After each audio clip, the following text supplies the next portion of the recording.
Nah, problemnya kenapa ya, kalau kalian tanya, kita mikir prinsip pertama, first principle, kenapa sih kelas menengah ini harus hilang? Karena adanya revolusi AI sekarang ya. Kita lihat juga Trump baru bikin council-nya kan, council AI dengan Jensen Huang dan macam-macam. Kenapa ini akan hilang? Kayak gue pribadi, gue sebagai pemilik perusahaan, gue untuk hiring karyawan tuh gue sekarang susah banget. Maksudnya gue udah nggak mau untuk hiring karyawan, kenapa? Karena kalau dulu gue butuh financial analyst misalnya, untuk bantu gue analisa perusahaan-perusahaan, bantu gue analisa market gitu. Itu gue butuh ada orang gitu untuk bisa ngelakuin misalnya Excel financial modeling. Tapi problemnya apa dengan AI sekarang? Zaman sekarang ya, bahkan gue kerja itu lebih banyak dibanding dulu. Kenapa? Karena gue rasa kerja zaman sekarang lebih enak untuk gue pribadi ya. Jadi ketika gue tidur, kalau tidak ada 2 agent yang running untuk melakukan analisa, gue ngerasa gue sedang buang-buang waktu tidur gue ya. Jadi yang gue lakukan adalah agent gue suruh, "Oke, bikin modeling tentang perusahaan ini, gue pengen lihat." Lu bedah, lu bikin komparatif analisisnya segala macam, gue suruh dia research, gue tinggal tidur, ya. 2 3 jam dia kerja, gue bangun pagi-pagi gue udah lihat, nah hasilnya ini. Mereka nggak punya ego, mereka cuma disuruh, mereka nggak punya otak sendiri itu untuk menentang, jadi gue nggak butuh financial analyst lagi sekarang, ya. Gue tinggal bikin agent aja, lalu gue suruh tiap kali gue tidur, "Oke, lu analisa ini." Bangun pagi gue udah lihat. Itu jauh lebih enak untuk gue. Nah, ini zaman dulu nggak ada, gitu. Makanya dibutuhkan kelas menengah ini. Ketika ini yang nggak dibutuhkan, nah problemnya itu akan dihilangkan kelasnya. Kenapa yang di bawah gue bilang tadi nggak dihilangkan? Karena ini masih belum bisa diganti, ya karena mereka butuh fisik. Untuk lu nganterin makanan dari datang ke mall dan nganter ke rumah lu itu butuh fisik. Sedangkan untuk ganti fisik ini dibutuhkan robotik gitu, dibutuhkan humanoid robot, yang sekarang belum sampai teknologinya.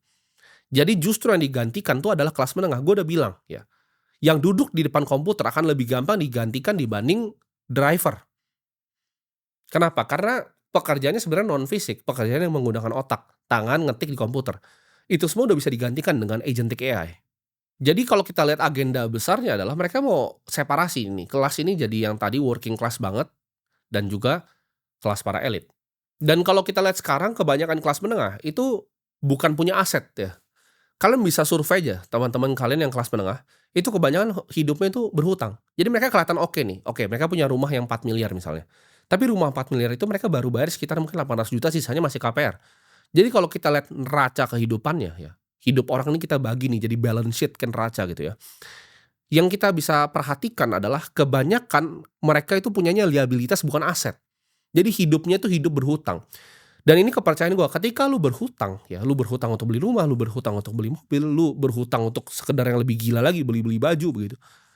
Akibatnya adalah apa? Lu jadi budak kepada orang yang ngutangin lu. Ya itu prinsip dari hutang. Ketika lu ngutang sama orang, lu jadi budaknya antara lu dan yang hutangin itu. Ini juga lifestyle yang dipopulerkan kita lihat sejak global financial crisis ya di 2008.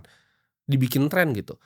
Hutang untuk konsumerisme itu penipuan terbesar dunia menurut gua. Lu diajarin ngutang untuk travel, lu diajarin ngutang untuk gaya hidup, lu diajarin ngutang untuk beli handphone. Kalau kita ngomong di Amerika, Amerika udah lebih parah lagi karena adanya apa? Student loan. Jadi lu untuk bisa kuliah gitu, untuk lu bisa kuliah, lu harus ngapain? Lu nggak mampu untuk bayar, lu harus ngutang untuk bayar. Indonesia belum nyampe di situ. Cuman gue udah bilang nih dari 3 tahun lalu, student loan akan ada by 2030 ya. Akan marak student loan di Indonesia. Ya, nanti ada lembaga-lembaganya yang akan lending kalian, oh lu mau di kampus A, lu mau di kampus B, lu mau di kampus C, lu nggak bisa bayar kan, lu ngutang dulu ya untuk bayar, untuk janji S1 lu ini bisa dapat kerja, ya. Nanti ini akan ada hubungannya sama yang gua ngomongin di belakang. Ini udah agenda global gitu. Ini agendanya bukan agenda level nasional, bukan agenda yang kalian lihat, ini agendanya agenda global. Dan ketika itu terjadi, kelas menengahnya akan makin kehimpit lagi karena mereka ngutangnya udah bukan rumah, ya. Rumah is one thing, rumah lu bisa jual, lu bisa ambil equity dari dalam keluar lagi. Tapi ketika lu ngutangnya untuk belajar quote on quote, lu ngutang untuk ngambil sebuah ijazah yang belum tentu bisa dipakai, itu jadi problem.